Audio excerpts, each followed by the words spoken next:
आज कुछ सबक लेने की जरूरत है। और मैं दिल्ली में एक जगह है विवेक विहार, और विवेक विहार में आपने देखा होगा हाल ही में एक बेबी केयर सेंटर में एक हॉस्पिटल में आग लगी थी। उसी हॉस्पिटल के बाहर, या कह लीजिए कि इसे हॉस्पिटल कहना तो शायद बेईमानी होगी, ये अस्पताल नहीं है, ये एक शमशान है। और मैं वहीं पर खड़ा हुआ हूं जहां पर छोटे छोटे जो बच्चे हैं उनकी इसी अस्पताल में जलने के बाद मौत हो गई। कोई 1 दिन का था, कोई 1 हफ्ते का था, कोई 4 दिन का था। और मैं यहां पर क्यों आया हूं? दिल्ली में इस समय लगभग 47 डिग्री तापमान है, लोग घर से बाहर नहीं निकल रहे हैं। लेकिन मैं यहां पर इसलिए आया क्योंकि इस हादसे के बाद से जिस तरह का ध्यान और एक राष्ट्र की जिसको हम अटेंशन कहते हैं वो मिलना चाहिए था इस हादसे को, वो मिला नहीं। हमारे देश में आईपीएल चल रहा है, हमारे देश में चुनाव चल रहा है, नेताओं को वोट चाहिए, जनता को आईपीएल से मनोरंजन करना है। और इस दौरान इस पूरे शोर में यहां जो छोटे छोटे बच्चे जिंदा जल गए, उनकी चीख किसी को सुनाई नहीं दे रही, उनके रोने की आवाज किसी को सुनाई नहीं दे रही। और यही कारण है कि आज मैं यहां पर आया ताकि देश के लोग समझ पाएं कि इतने छोटे छोटे बच्चे, 7 बच्चे, 6 बच्चे अगर जिंदा जल जाएं कहीं तो कितनी बड़ी बात होती है। अगर ये बच्चे किसी सेलिब्रिटी के बच्चे होते, किसी बहुत बड़े नेता के बच्चे होते, किसी फिल्म स्टार के बच्चे होते, कोई बहुत अमीर खानदान के बच्चे होते, तो अब तक यहाँ 24 घंटे लाइव टेलीकास्ट चल रहा होता। ये हमारे देश की नंबर 1 खबर हो जाती। लेकिन दुख की बात यह है कि यहाँ जितने भी बच्चे मारे गए सब गरीब लोगों के बच्चे हैं। ऐसे लोग जिन्होंने लोगों से पैसा उधार लेकर अपने बच्चों को यहाँ एडमिट करवाया था, उधार के पैसे से अपने बच्चे का इलाज करवा रहे थे, और वो बच्चे भी बचे नहीं। तो आज मैं आपको इस हादसे की बहुत सारी कहानियां सुनाऊंगा, सारी दुख भरी कहानियां हैं, लेकिन उन कहानियों में एक सबक छिपा हुआ है, उन कहानियों में एक कड़वी सच्चाई छिपी हुई है। और यहाँ हमारे साथ जितने भी लोग हैं, सबके पास आपको सुनाने के लिए एक एक कहानी है। आपको कुछ नहीं करना, आपको कोई पैसा नहीं देना, आपको कोई इतनी गर्मी में बाहर नहीं निकलना। आपको सिर्फ इतना करना है कि ध्यान से इन कहानियों को सुनिए, इनसे सीखिए, जागरूकता लाइए, क्योंकि हो सकता है कि अगला नंबर आपका हो जाए। क्योंकि जिस तरीके से बेईमानी और भ्रष्टाचार से इस तरह के नकली अस्पताल शमशान के रूप में हमारे पूरे देश में चल रहे हैं, उसमें कभी भी किसी का भी नंबर आ सकता है। मेरी बेटी, मेरे बच्चे मेरे गए।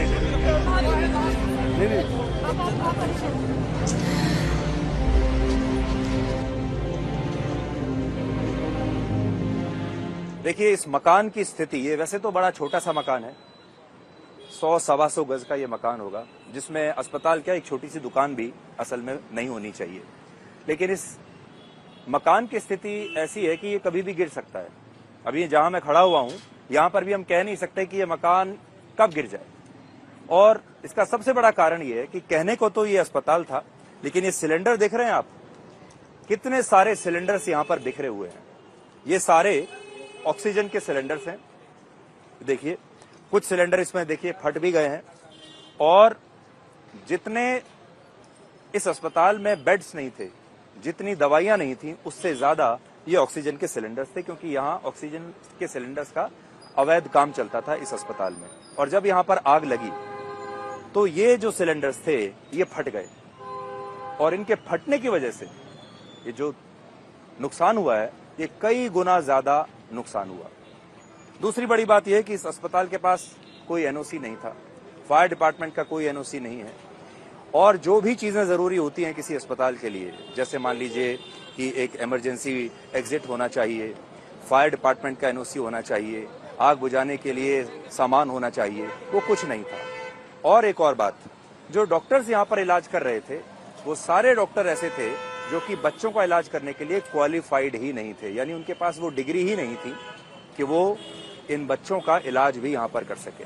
यानी सारे नकली डॉक्टर्स या ऐसे डॉक्टर्स जो क्वालिफाइड नहीं हैं वो बच्चों का इलाज कर रहे थे। और एक दिन का एक परिवार से लगभग 12 से 15 हजार रुपए एक दिन का ये डॉक्टर ले रहे थे। तो इससे आप अंदाजा लगा सकते हैं कि ये जो अस्पताल है ये कैसे एक शमशान है। और हमारी दिल्ली में इस तरह के अस्पतालों का एक पूरा की पूरा एक जाल बिछा हुआ है। मैं जहां खड़ा हुआ हूं यहीं आसपास बहुत सारे अस्पताल अभी यहां ऐसे मिल जाएंगे जिनके पास कोई एनओसी नहीं है, जो अवैध रूप से इलीगल रूप से चल रहे हैं, जिनके पास कोई पेपर वर्क नहीं है, जिनके यहाँ पर कोई अच्छा डॉक्टर भी नहीं है। लेकिन हमारे देश की जो गरीब जनता है वो भी क्या करेगी? सरकारी अस्पताल में जगह नहीं मिलती और फिर इस तरीके के नकली अस्पताल में उन्हें आना पड़ता है।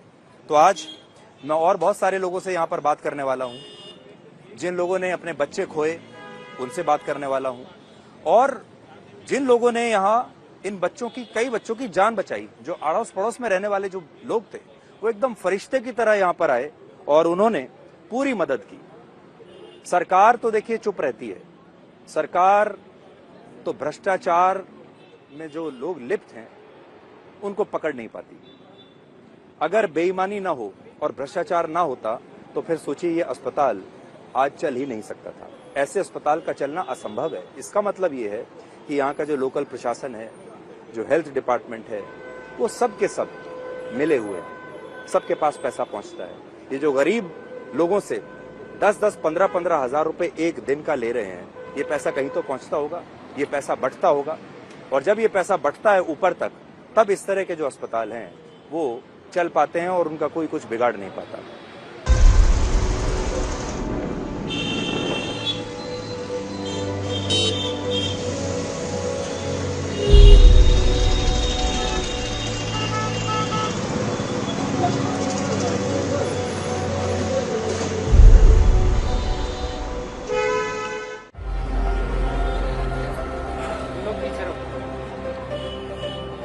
जी नमस्ते। अच्छा,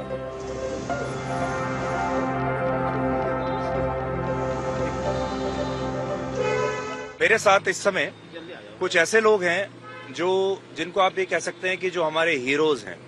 सरकारें तो देखिए ऐसा कोई खास काम नहीं कर रही हैं, लेकिन जो लोग हैं, जो हमारा समाज है, आसपास रहने वाले जो लोग हैं, उन्होंने सरकारों से ज्यादा बेहतर काम किया है।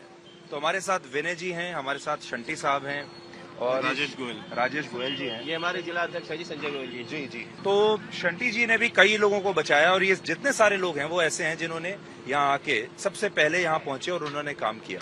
तो शंटी जी आप बताइए, आप यहाँ कब पहुंचे, क्या देखा आपने? देखिए 11:40-41 पे जब मुझे धमाकों की आवाज आती है तो मैं सोचता हूँ कि शायद कुछ सेलिब्रेशन के वो चल रहे हैं। उस दिन इलेक्शन का हुआ था एंड, लेकिन उसके बाद आस पड़ोस से फोन आने शुरू हो गए, क्योंकि हमारी शहीद भगत सिंह सेवादल है जो कोरोना में काम करते थे। 32 एम्बुलेंस है हमारे पास, तो 3 एम्बुलेंस लेके मैं और मेरा बेटा ज्योतजीत हम भागे यहाँ पे।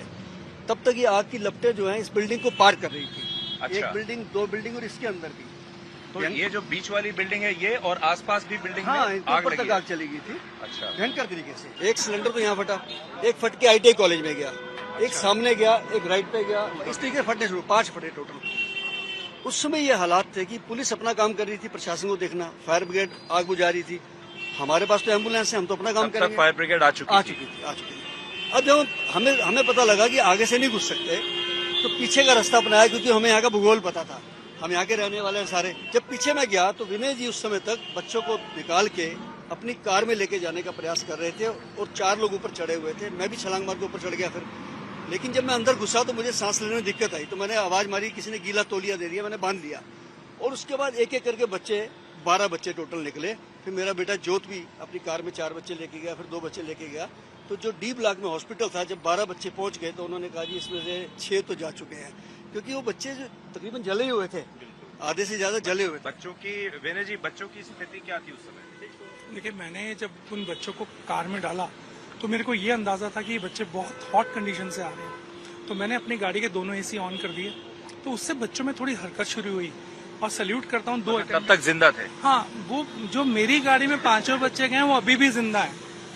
उन बच्चों को उन 2 अटेंडेंट ने साथ में मेरे रही, वो और 2 लेडीज मेरे पड़ोस की और थी जो साथ में रही।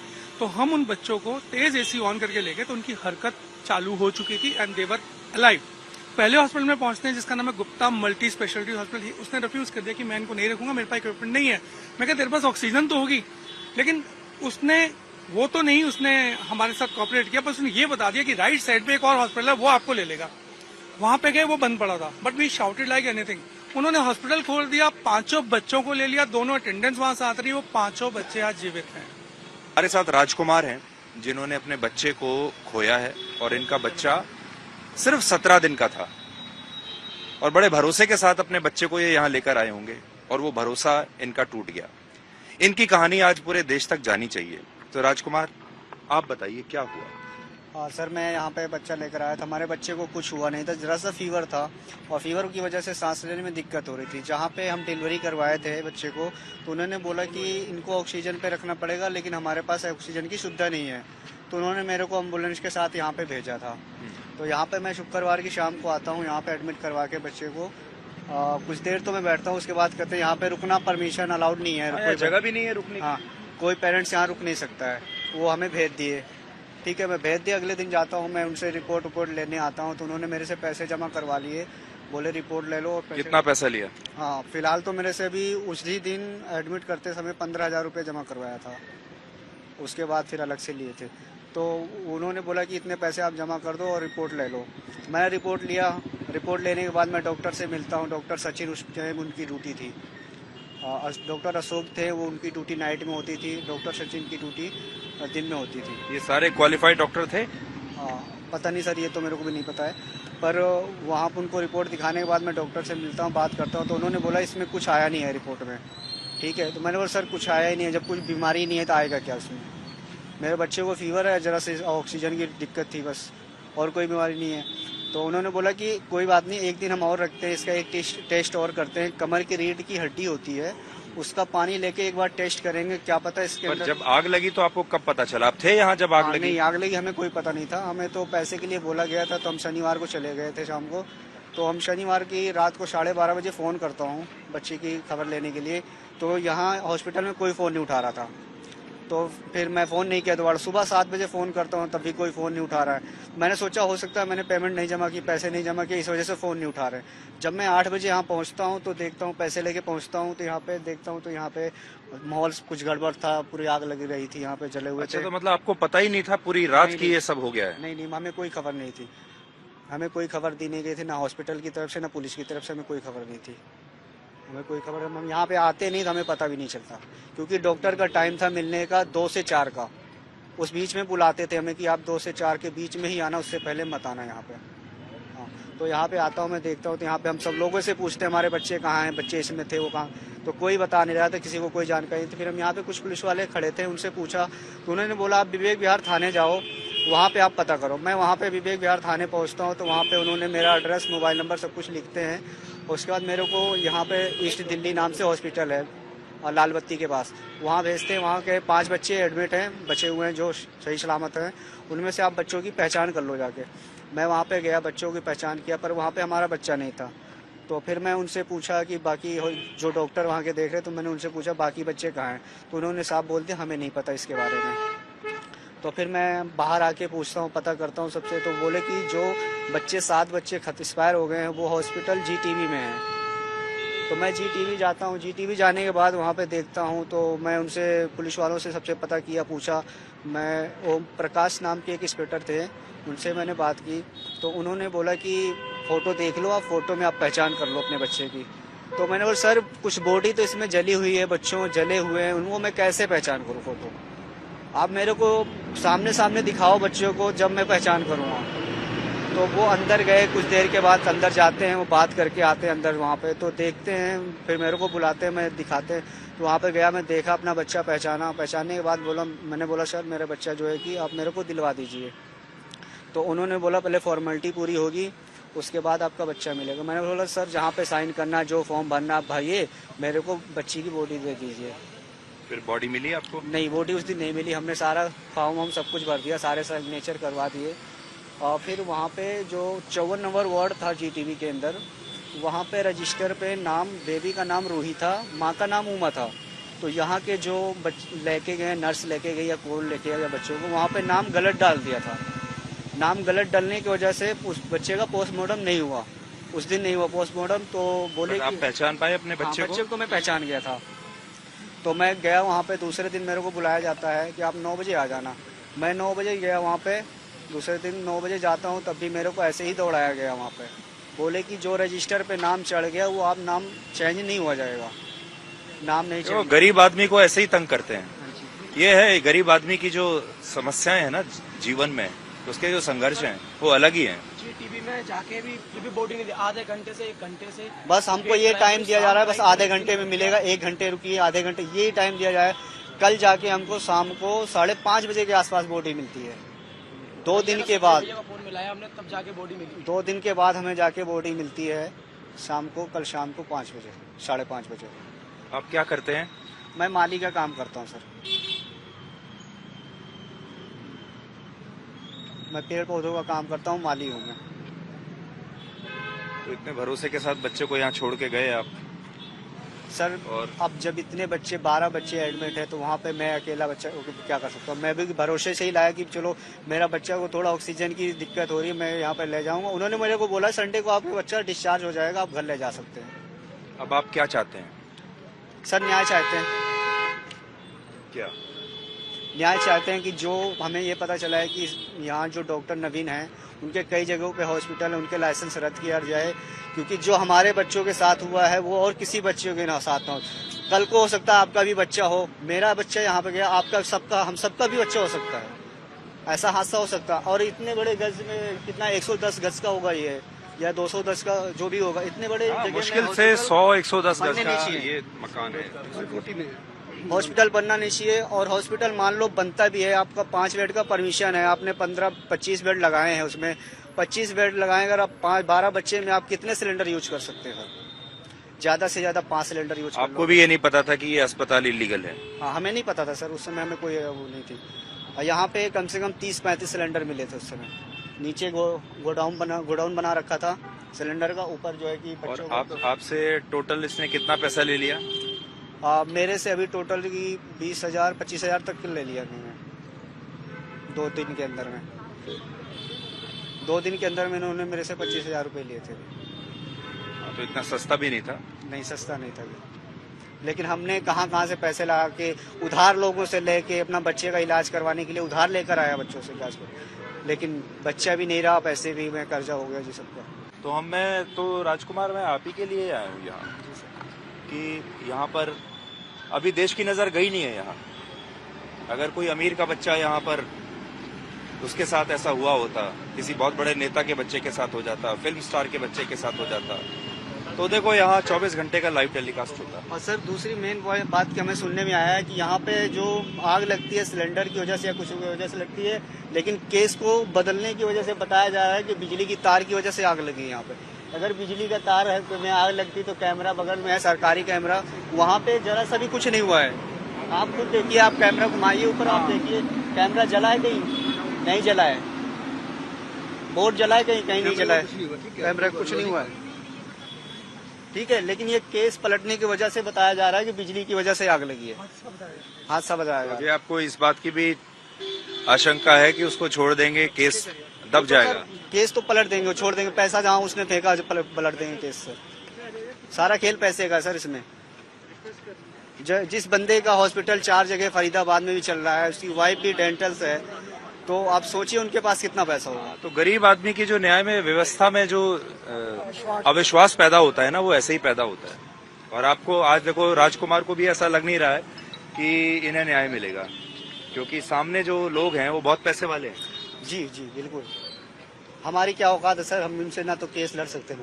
बहुत बड़ी बात कही इन्होंने कि इस केस को ये नहीं लड़ेंगे, स्टेट वर्सेस होना चाहिए। या मैं कहूँगा आज बड़े बड़े वकील हैं सामने आए, पर सारी गलती तो स्टेट की ही है। स्टेट कुछ कर रहा होता तो ये अस्पताल यहाँ चलता ही नहीं। शासन ने करवाया, हादसा नहीं होता। लेकिन ये भी केस नहीं लड़ पाएंगे सर। मैं 10,000 की नौकरी करने वाला बंदा कहाँ से केस लड़ लूँगा? तो छूट जाएगा। आपकी कितनी तनख्वाह है? 10,000 सर। 10,000 रुपए कमाते हैं आप, और 25,000 रुपए आपने यहाँ अपने बच्चे पे लगा दिया, और बच्चा भी गया। बच्चा वो तो हमने किसी से उधार लिया, किसी से ब्याज पे पैसे लिया, 10% पे किसी से लिया। चलो कोई बात नहीं राजकुमार, हम मदद करवाएंगे यार। देखो इतने सारे लोग हैं यहाँ पर, अच्छे लोग भी हैं दुनिया में, सारे बुरे लोग नहीं हैं, और ये सब लोग जो हैं मिलके तुम्हारी मदद करेंगे, तुम बिल्कुल चिंता मत करो। हाँ,